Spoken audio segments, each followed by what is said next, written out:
For the evening. So welcome again, everyone, for another exciting instalment of our seminar, British History in the Long 18th Century. For those who I haven't met, I'm Brendan Tam. I have the honour or dishonour of being the postgraduate co-convener of the seminar, and I'll be the chair tonight. So before I do introduce our speaker, Dr. Richard Ansell, and we start proceedings, as is our I guess just a bit of housekeeping, and as is our tradition, do we have any announcements that are either seminar related or are related to the 18th century community, broadly speaking? Helen? Yes. Is there anybody in the room who would like to join us for dinner afterwards who hasn't already done the thing they're supposed to do, which is let me know? But you're most welcome. So I have 1, 2, 3 extras. Yeah, is that it? Because unfortunately, I have to confirm the numbers with them now. We can't just rock up. Lovely. You're more than welcome to join if you haven't asked. So 3 extras. Lovely. Thank you very much. Excellent. So anyone else?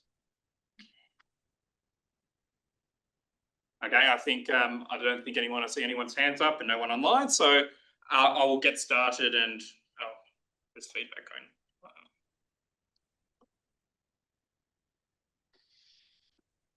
For whatever reason, I'm not muted, so I can hear myself coming through my phone. But anyway, I'll deal with that later. But without further ado, so I'd like to introduce Dr. Richard Ansell, who is a historian of 17th and 18th century travel, currently at Birkbeck, where he is currently working on Sue Wiseman and Brodie Waddell's Leverhulme project, written Worlds, Non-Elite Writing in 17th Century England.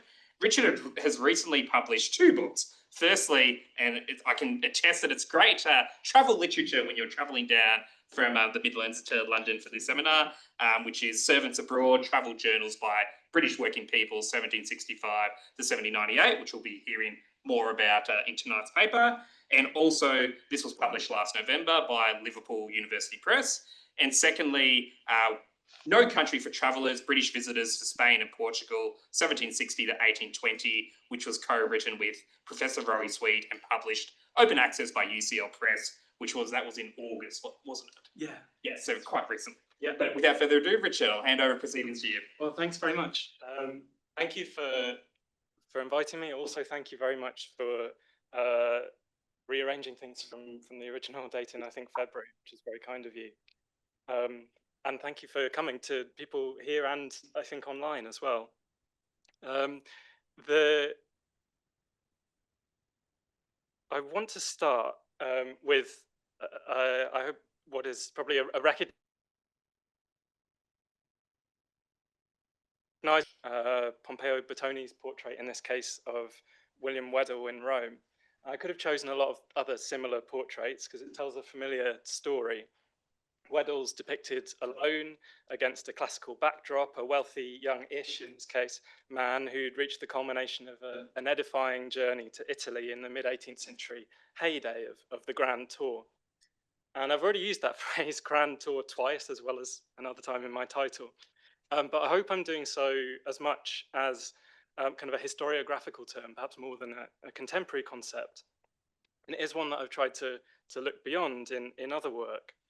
Because despite having its origins in a 17th century Grand Tour of France, it's not a term that I've seen used much by British travellers before the late 18th century, and especially not to describe a whole journey to the continent. And then among historians and literary scholars and art historians, I think the term encourages assumptions about wealthy young men on extended Italian gap years, if you like, belying kind of the true range of travellers, destinations and purposes among British parties going to other parts of Europe in this period. I think often precisely as a legacy of this limited kind of visual culture. That said, there's a huge body of scholarship on the Grand Tour that I want to engage with, and especially some exciting recent work. So a few years ago, Sarah Goldsmith published her emotional history of the phenomenon, focusing especially on confrontation with danger and the shaping of masculinities abroad. More recently, there's Hardeep Dinser's work on constructions of whiteness through travellers' engagement with the classical past, especially in Italy. Also, Giovanna Cesarani's Grand Tour Explorer database, which is bringing kind of new insights to this old theme of travel to Italy, especially, I think, highlighting the age and gender diversity of travelers beyond kind of the wealthy young men we might expect. And then, as Brendan kindly mentioned, there's also new work on kind of overlooked destinations like Spain and Portugal. A second picture that Weddell commissioned in the same year in Rome, I think, takes us towards another avenue that scholars have begun exploring. So here, Nathaniel Dance Holland shows Weddell with his friend, William Palgrave on the left, and his valet, Christopher Jansen, on the right, who'd later become his estate steward. Frustratingly little else survives about this journey apart from Weddell's kind of sculpture collection at Newby Hall. But I think this may be the only Grand Tour portrait to include a named British servant, but I'd love to know differently if anybody knows of more. I think for a long time, servants have been similarly invisible in historiography, which often, as I've said, takes its cue from these visual sources. Although that's changing, in particular by work by literary scholar Catherine Walchester, Sarah Goldsmith again, and Sophie Dunn. And last year, as Brenda mentioned, I published an edition of 4 servants' journals in the hope that they'd attract even more scholarship. And in particular, today, I want to suggest that we should see this so-called Grand Tour as part of wider currents of transnational, perhaps even global mobility by working people in the 18th century. That's long overdue because I don't think it's an exaggeration to say that most people who went on this kind of journey did so in service. It's hard enough to put numbers on elite travelers, let alone their servants. But I think it's reasonable at least to kind of assume a 1-to-1 ratio, probably tipping in favor of servants, domestic staff. Passports for this period annoyingly tend more to survive in family archives than in kind of analyzable caches that actually exist earlier and later. But they confirm the sense that lone gentlemen usually crossed the channel with 1 or 2 servants, as in several cases I'll talk about today. I think competing trends in the later 18th century probably kind of conspired to maintain that ratio. So there are newer middle-class travellers who might have been likely to go abroad with fewer staff, we might think, but there's also aristocratic families who are taking huge retinues abroad almost yearly by this time. So wealthy travellers had always taken large households. I think my favourite example is 1726, the young Duke of Kingston in France had a household large enough to play a game of football. Obviously, he took off the laurels, apparently, he scored a lot of goals. But when the Duchess of Devonshire gave birth, I can just imagine the defenders letting him through. When the Duchess of Devonshire gave birth in Paris in 1790, her party numbered as many as 100 people. And across the period, elite travellers going abroad without staff were, it seems, rarities worthy of comment. 18th century travelling parties could be diverse, including companions, tutors, and servants. Tutors quickly are obviously also salaried travellers, but I won't be saying anything really about them today, because I think they're already very well covered in scholarship, not least because they made sure of it themselves, really. They wrote books at the time that gave tutors kind of a heroic role in this grand tour ideal. But the larger servant category includes maids, valets de chambre, footmen, and other occupations. And this kind of flattening term of servant, I suppose, risks de-skilling and undifferentiating between different kinds of work. A valet de chambre, for example, performed personal tasks like dressing and shaving. Footmen tended to wait on at table and attend his employer's coach, though these roles do seem to have been more flexible abroad. And when families began to travel more regularly, in particular, it seems after 1763, they also brought maids to dress and attend the women in their parties. And within this category of servants, people's experiences of travel were shaped not only, I think, by their specific jobs like this, but also by their gender, age, nationality, race, social standing, and also, as we'll see, in some cases, their free or unfree status. In the 16th and some of the 17th century, to start thinking about social status. Elite travellers were often served by lesser gentlemen from their neighbourhoods or networks who functioned as kind of high status, all-purpose employees abroad. And I think over the 17th century, this kind of travelling servant is replaced by a division of roles really between domestic servants and, for younger travellers, tutors. But there was still a range of backgrounds among servants, usually according to household roles and the kind of proximity of them to the person of the employer. So maids and valets to the nobility still sometimes seem to have had gentry origins themselves. And as we'll see in one case today, the practice of employing kin was still sometimes known. We'll see both possibilities, as I've said, possible gentry origins for servants and kin in some of the journals I'll discuss in a bit. While other servant writers do seem to have had, I suppose, the agricultural backgrounds we might expect of servants to the local gentry. Most employers had long retained more women than men at home, but gendered assumptions, I suppose, about the suitability to different roles meant that travel remained a male-dominated aspect of service for longer. So the fact, to begin with, that men mostly brought male employees probably meant that men servants were in the vast majority until around, as I've said, the 1760s, when rising travel by women and families increased demand for female staff. But even by 1815, Sophie Dunn, in a recent article, has found that 3 times as many men as women were using newspapers to advertise their willingness to travel in service from London.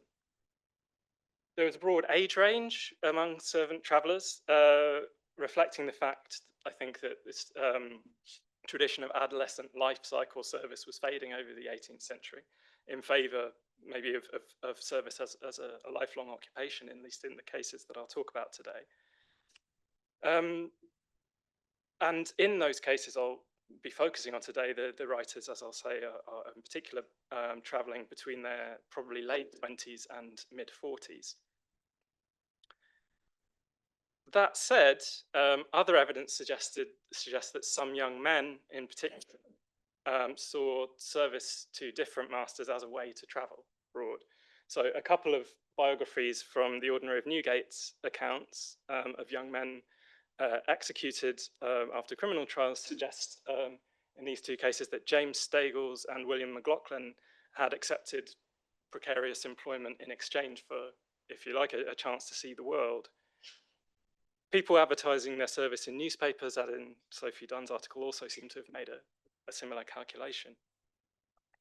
I won't read through these, but that in both cases, the men are said to have been employed by a succession of masters to suit a roving disposition or similar.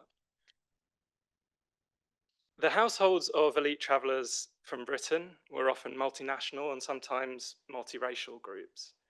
French-speaking employees were fashionable at home, and many brought them abroad, obviously not least for practical reasons on a continent when few people are speaking English at this time. Many travellers also took on local valets de place, kind of local people who acted as guides and kind of fixers in specific towns. In the Eastern Mediterranean, where the British were starting to travel in greater numbers by the late 18th century, the common practice was becoming to hire a multilingual interpreter for the whole journey, often, it seems, from the Armenian diaspora.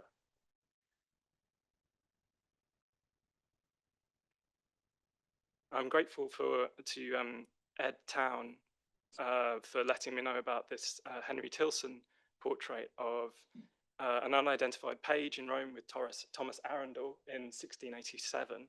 Obviously a kind of representation that's attracted a lot of attention from art historians generally, but I think not so much from Grand Tour scholars.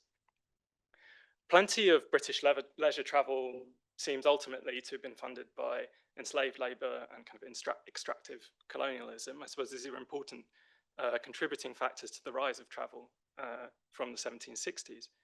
But travellers who came to Europe from the Caribbean or India were most likely to have, I think, Black or South Asian people in their retinues, and at least some of them, it seems, enslaved. So Secret Service reports from 1728 mention the baptism in Rome of an enslaved black man who was in Italy with one Alan, an English Catholic from Barbados. And then there's a really interesting recent article by Elizabeth Schmidt that made me aware of Charles Bibby, the enslaved valet of the Jamaican lawyer James Pinnock, who came to Italy with the Pinnock family in the early 1790s, potentially alongside two other enslaved people, Juba and Catherine. And Pinnock's sparse journal in the British Library, I think it's 34 folios for his whole life, or at least up to that point, about 40 years.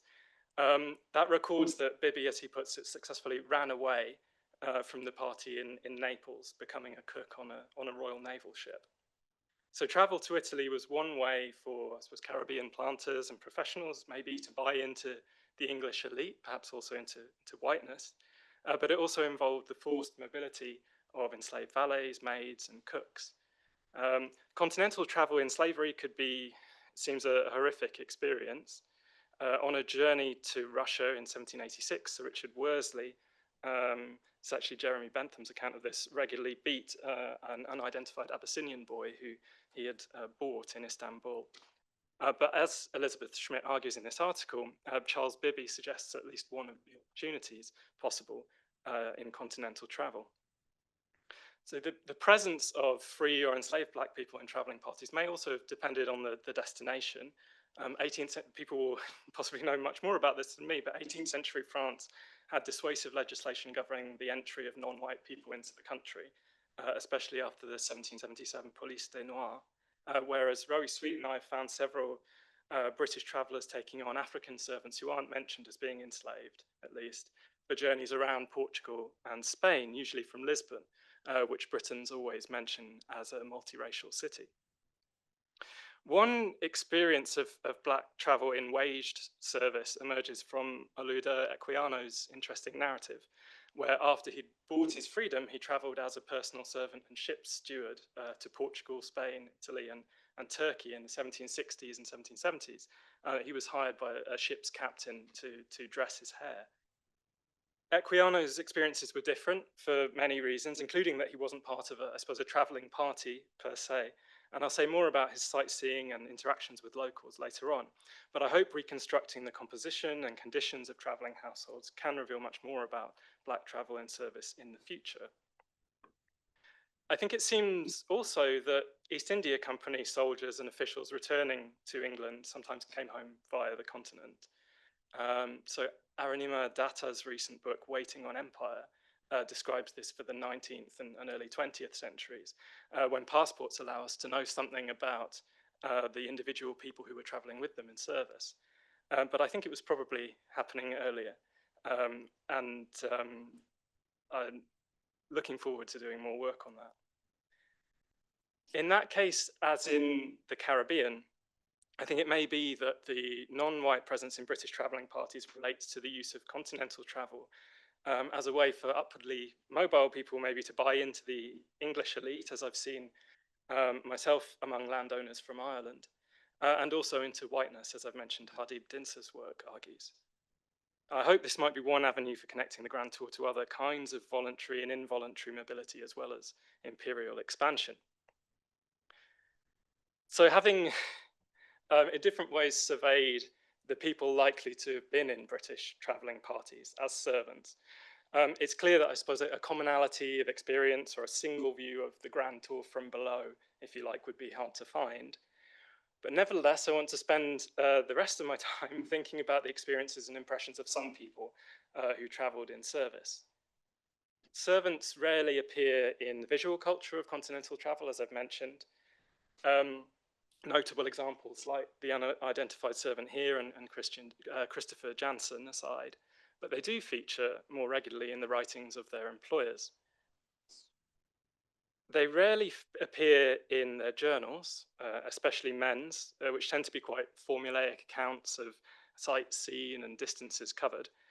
They're a bit more common in ladies' and gentlemen's letters to family and friends at home, but often only, I suppose, when ill or otherwise inconvenient.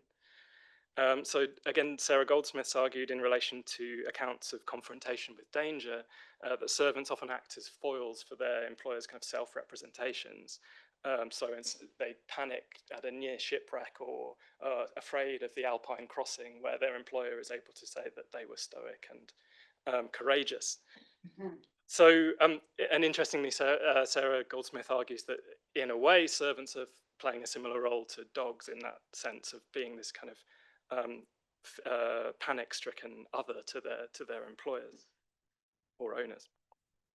Beyond fear, I found servants acting as foils more generally in their employers' writing. So one gentleman contrasted his supposed immersion in Ottoman Turkish culture in the 1790s with his servants' adherence to, as he put it, the ideas of his country.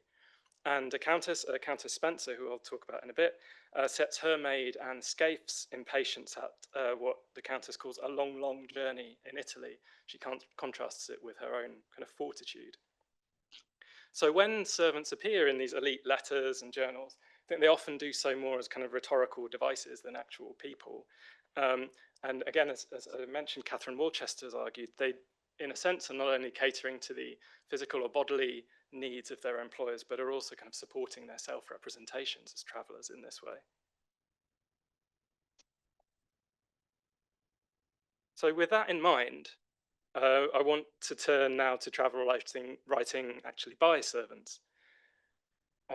These journals are limited sources given the range of experience that I've laid out, but I think Grand-Tour scholars can't afford to ignore them, and I'll be focusing on 5 in particular, 4, as Brendan mentioned, that are in the Servants Abroad volume, and 1, the second, Thomas Dekker, who I basically became aware of too late to include, but is also a fantastic example. And possibly, had I known about him earlier, the volume would be more lavishly illustrated, as you'll see.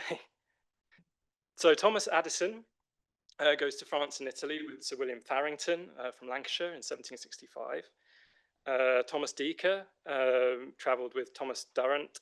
I'm not intending that you read Addison's journal there, by the way, it's just to give a sense of his journal as an object. Thomas Dekker travelled with Thomas Durrant from Norfolk through France and Italy in 1769-70. Edmund Dewes, and he towards the end he rhymes his name with excuse, so I think it is Ed Dewes. He spent time abroad in the service of a distant kinsman, Court Dewes, with whom he saw France, the Low Countries, Germany, and northern Italy in 1776. And Dewes mentions, he refers within the text to a journal that he also kept on a visit to the Low Countries 3 years earlier, but there's no trace of that, sadly. James Toburn made 2 journeys in 1780s and 90s. On the first, with an unidentified gentleman, he saw the same countries, and on the second, with the Cornish geologist John Hawkins, he spent several years in Ottoman Greece and Turkey. And then finally, chronologically, Anne Scaife, who was Countess and later Dowager Countess Spencer's maid, visited Brussels and Paris in 1790 in the huge retinue of her employer's daughter, the Duchess of Devonshire, as I've mentioned, gave birth there in, of all times and places, Paris in 1790. It wasn't Scaife's first trip abroad, though, and within her text, she compares what she's seeing in France with her memories of Italy.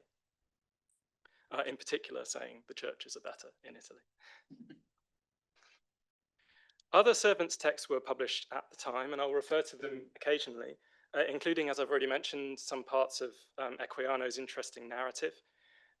John MacDonald, perhaps the most well-known travelling servant from this period, travels to the continent and to India in and he publishes an account of his life, which is framed around those travels in 1790, possibly while living in Toledo with his Spanish wife. More recently, Matthew Todd's journal, as a gentleman's gentleman from 1814, was edited in the 1960s.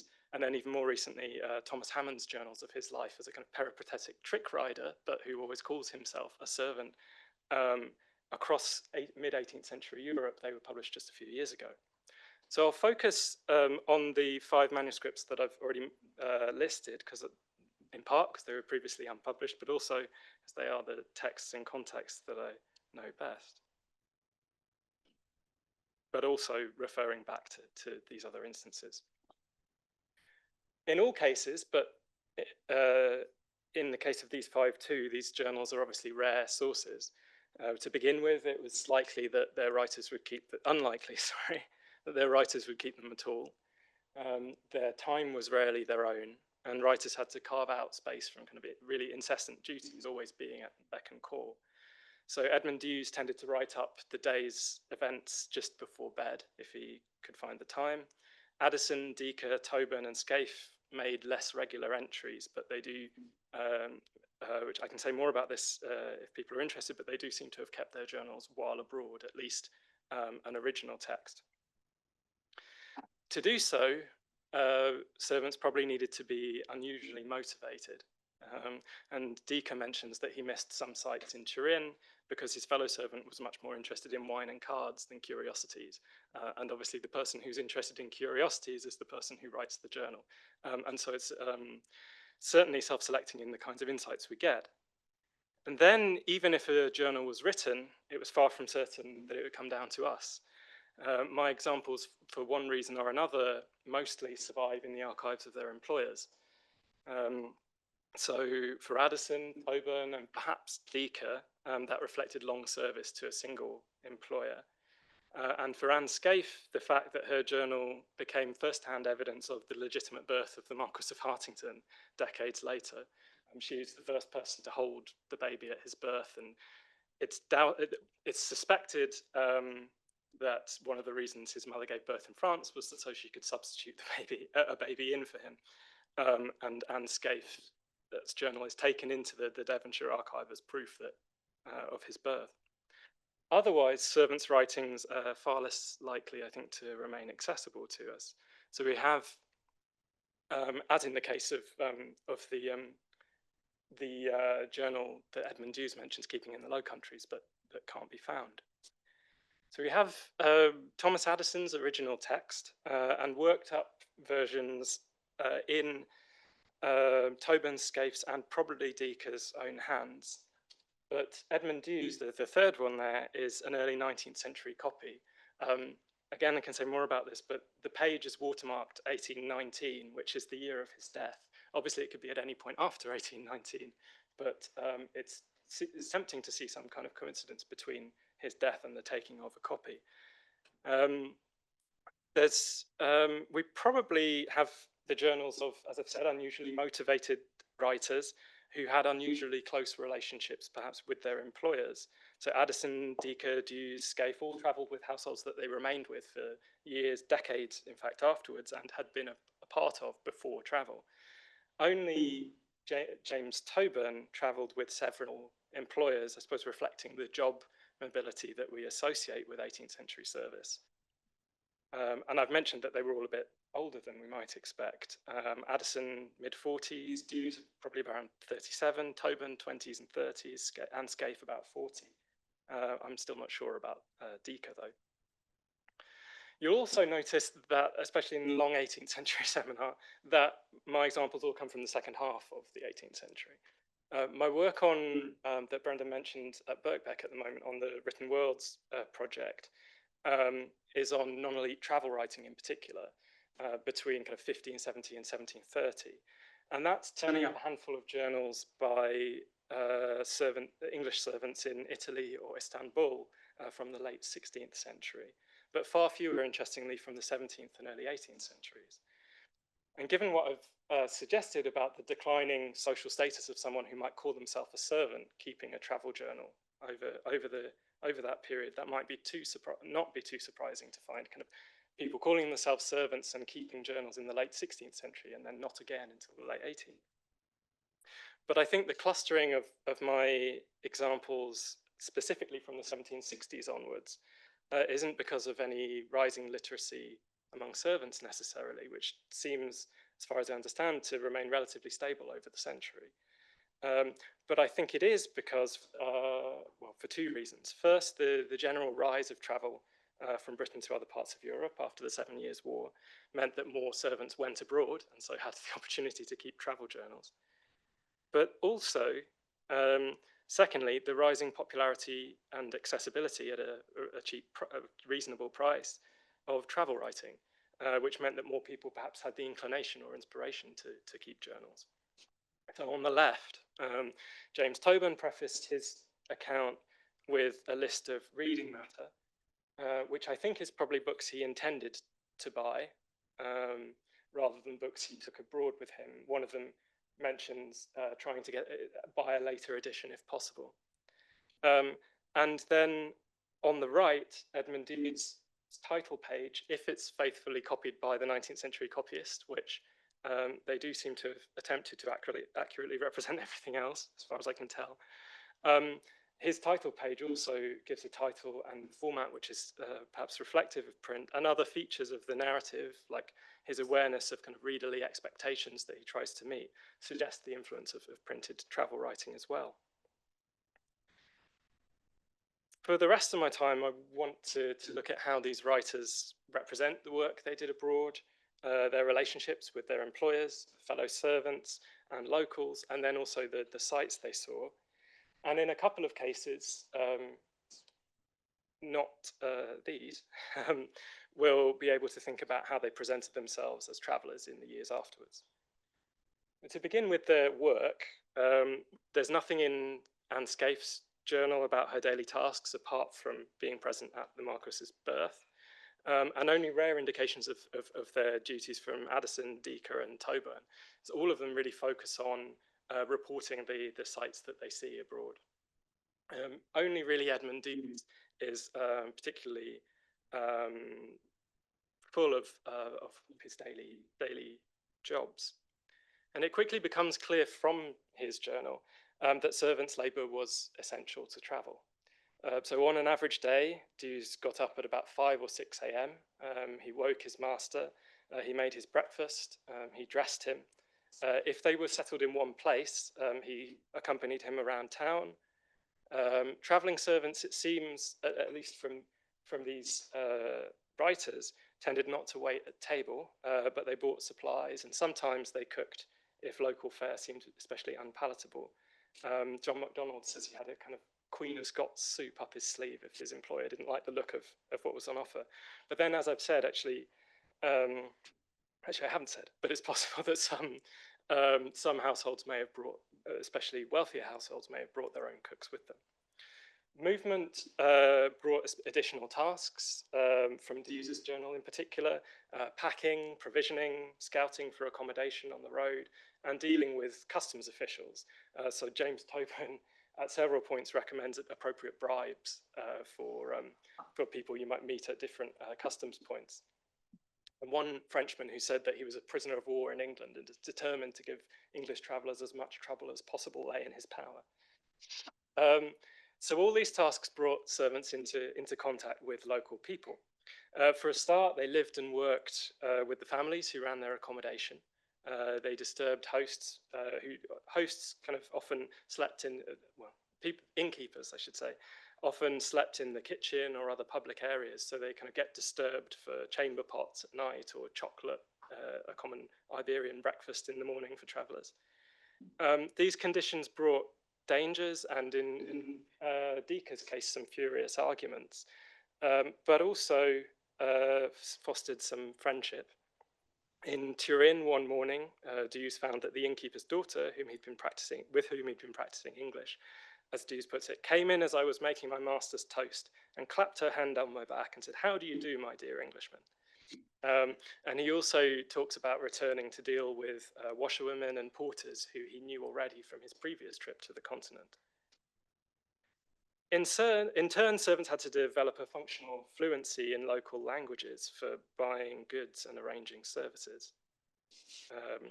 So here we have some of James Tobin's loose papers, which appear in the archive at Crescent-Kerno just after his journal in the same folder.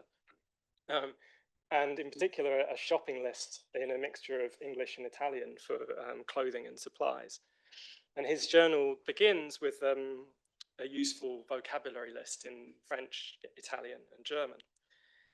Edmund Dewes' lack of French causes him issues at the beginning of his diary, especially in Calais, but it becomes more playful with language later on. He talks about, I began to mange my roll, for example, rather than eat. Thomas Addison was under less pressure because he was working alongside a Swiss servant called Jean-Pierre.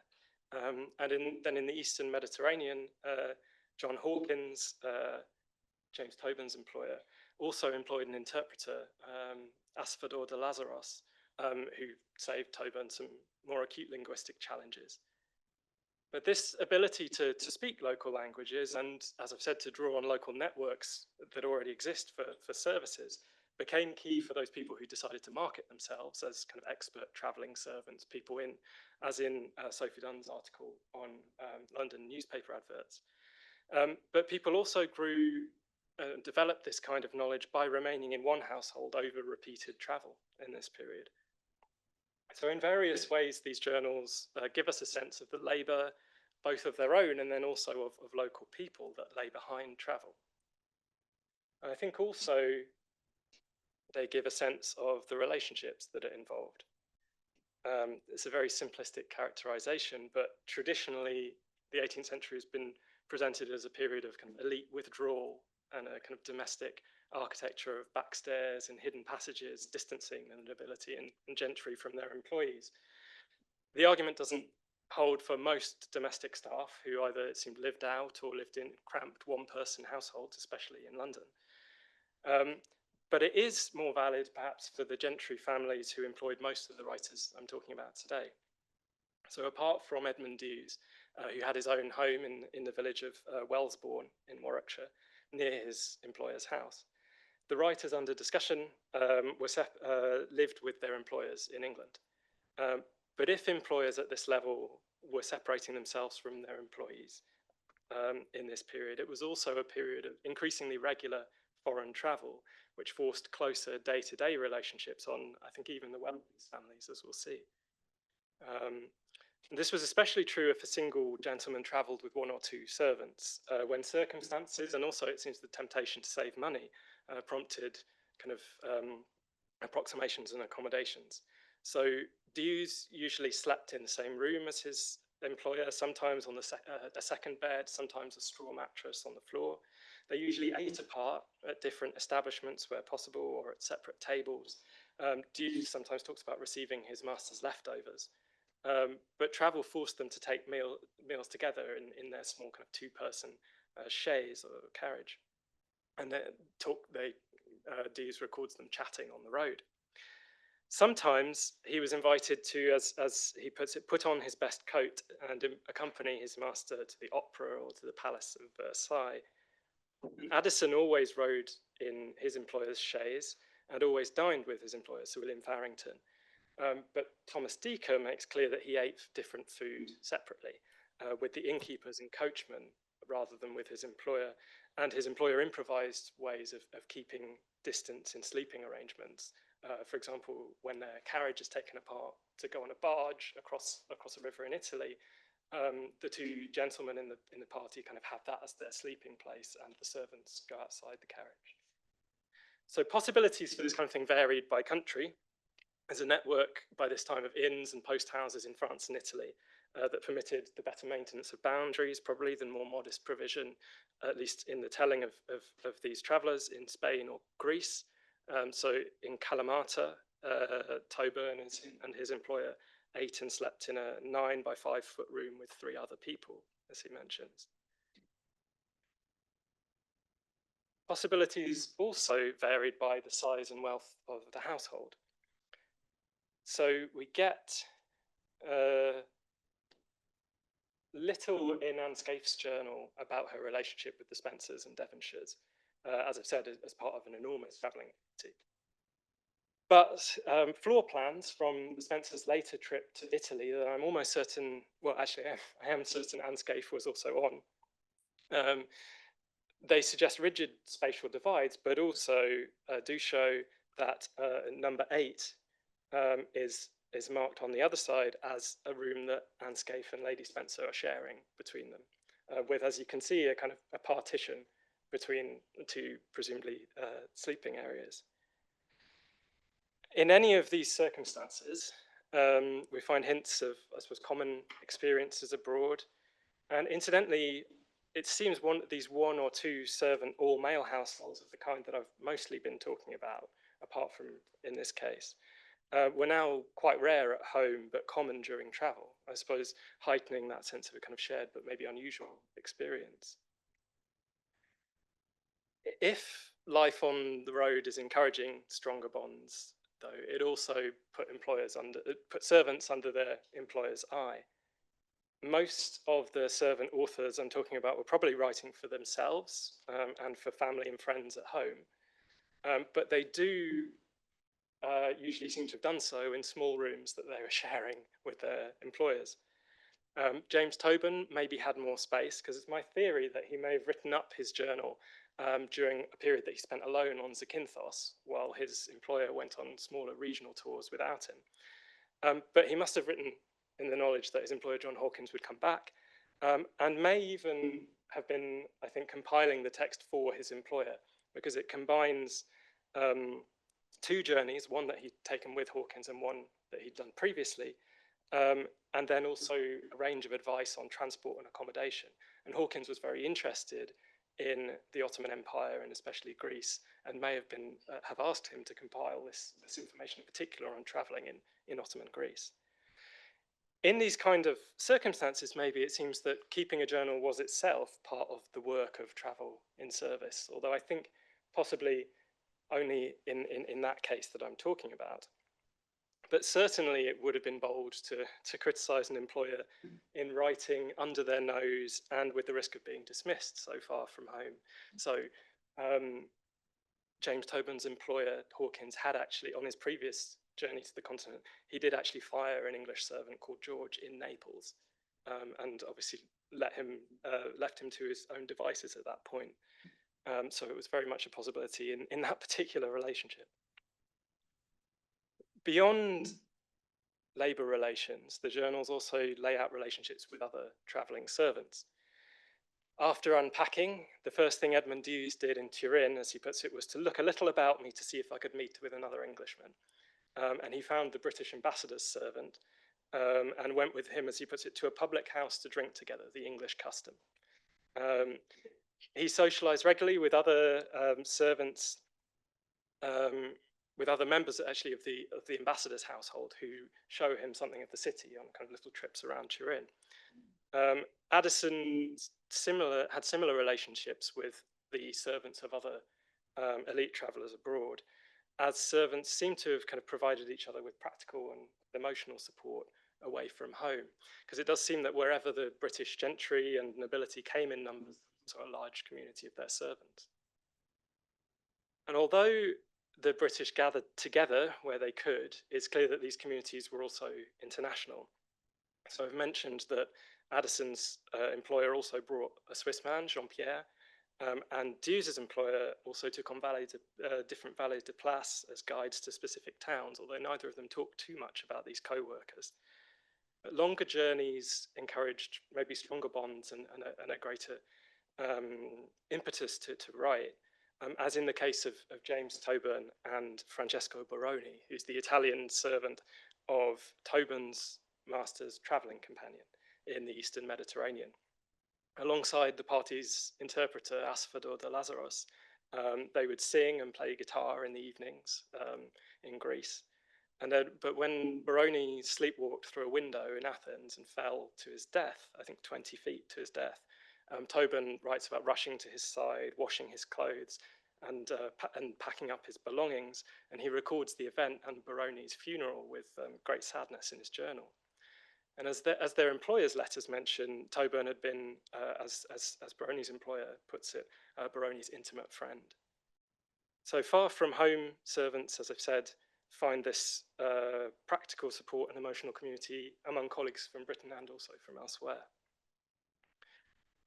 But servants who kept journals usually did so, as I've mentioned, and you might imagine, because they're seeing this period as something more than a period of work. Each was fascinated by what they saw and actively pursued knowledge.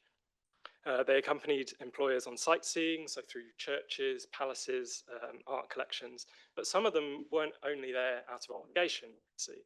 So on a rare day off in Bern, Dews chose to see more of the town with someone he calls his brother Englishman, another servant.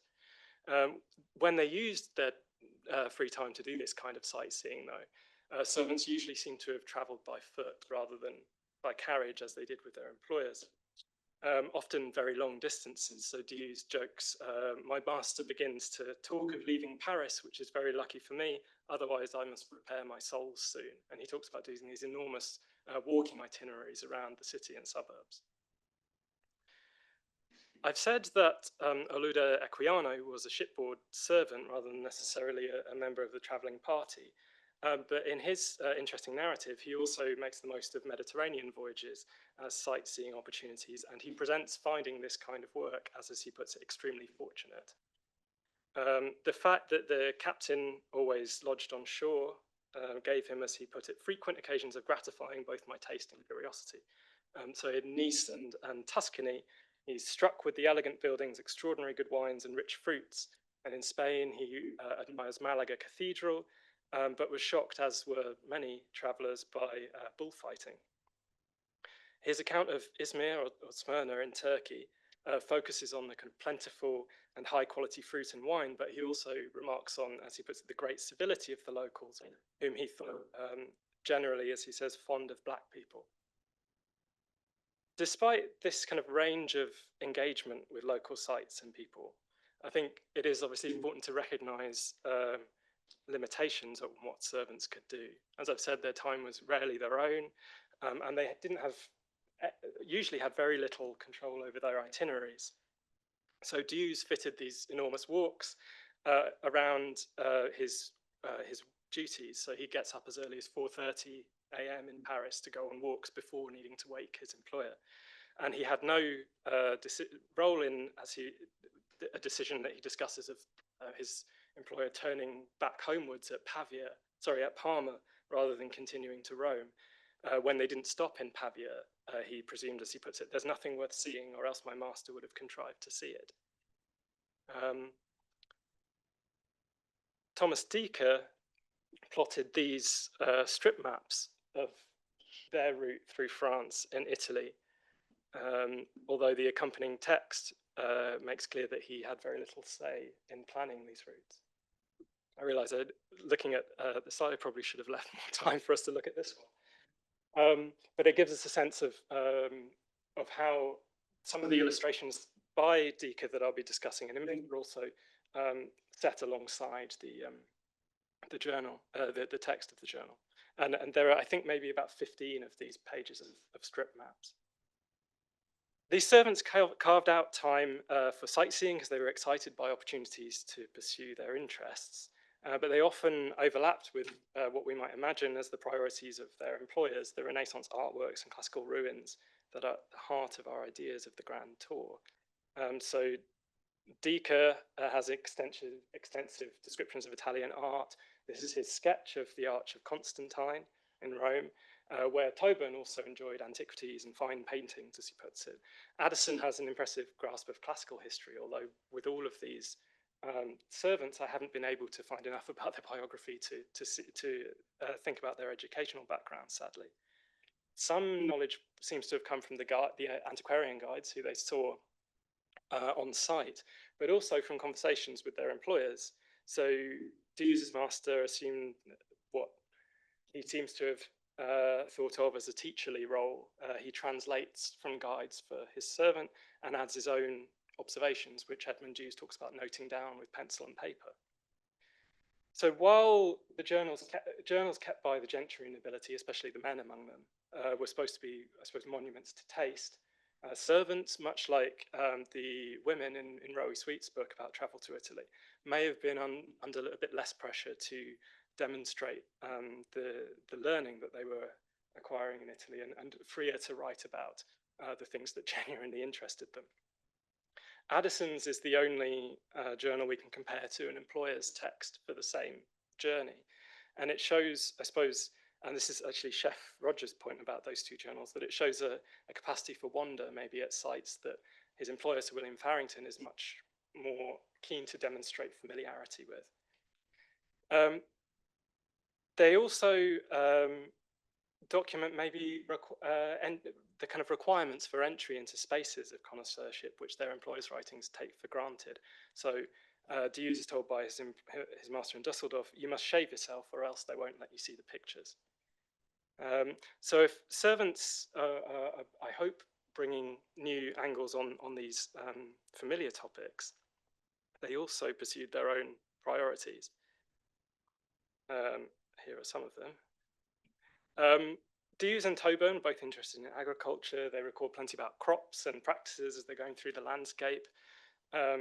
This is, actually, sorry, I should say Dieuze and Deaker. This is Edmund Dieuze, a sketch obviously faithfully, I imagine, reproduced by the copyist, of a wine press. And on the right, Deaker's sketch of grapes in the Tuscan countryside, which he calls a fine repast.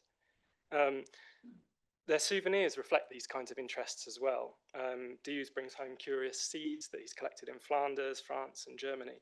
And Toburn even prevailed on John Hawkins to pay for the passage of what Hawkins calls a remarkably tame sheep that he'd taken as a pet in the Eastern Mediterranean.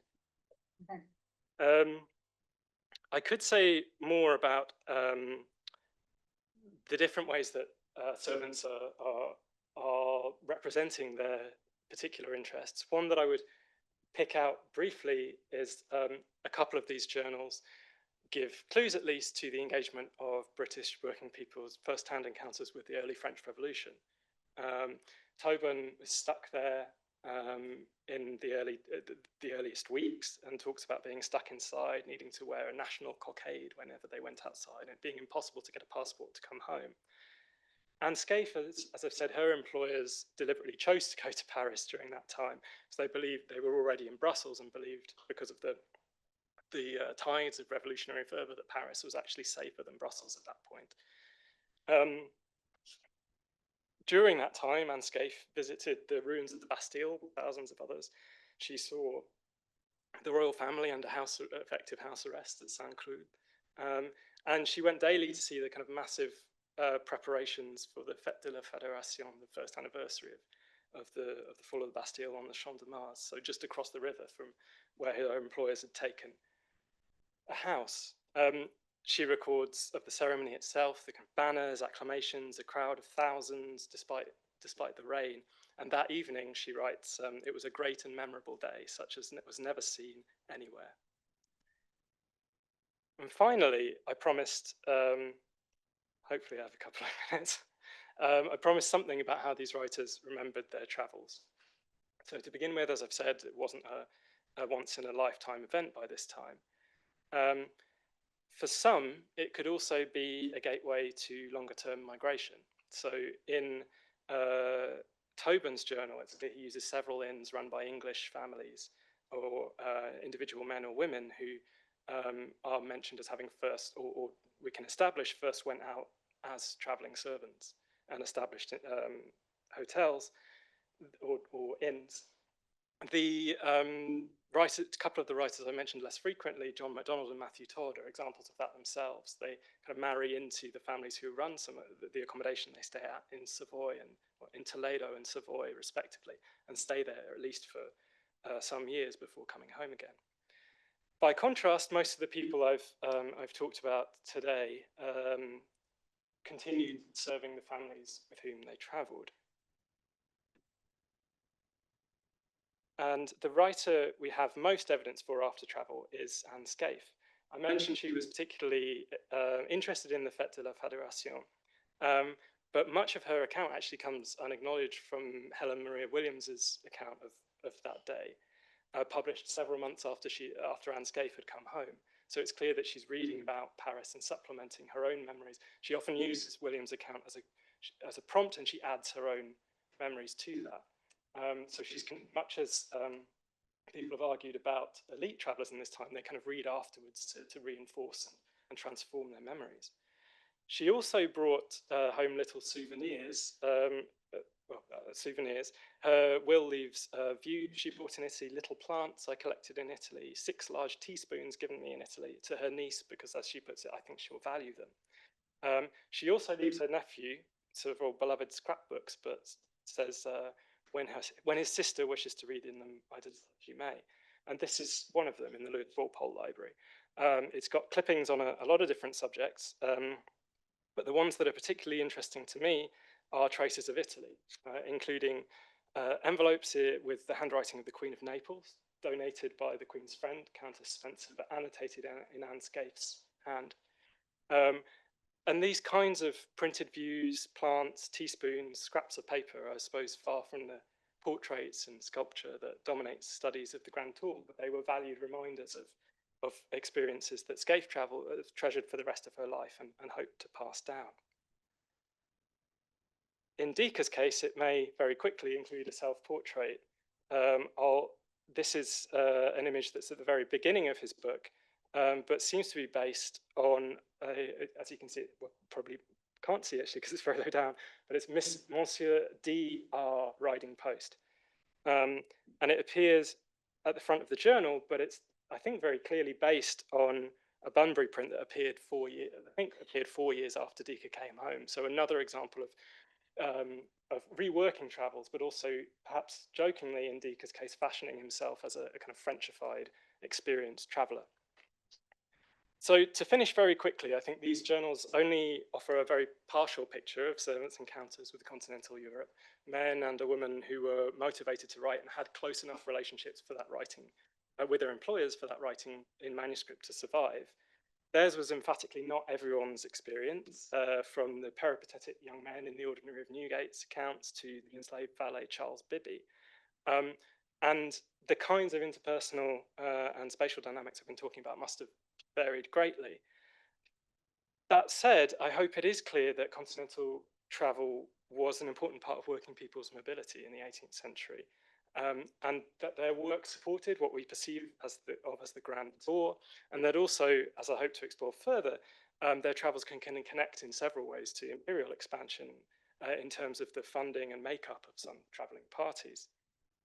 The kind of rare journal I've been talking about will need to be set alongside a range of other sources, employers writing, perhaps also archival material from destination countries in terms of kind of registers of visitors, etc., to try and get a better sense of the composition of traveling groups. But I think these journals get us the closest we've got so far to the experiences of most people who went on the so-called Grand Tour. And I hope they can contribute to this kind of exciting work that's going on to connect the phenomenon to other kinds of 18th century movement. So thank you very much.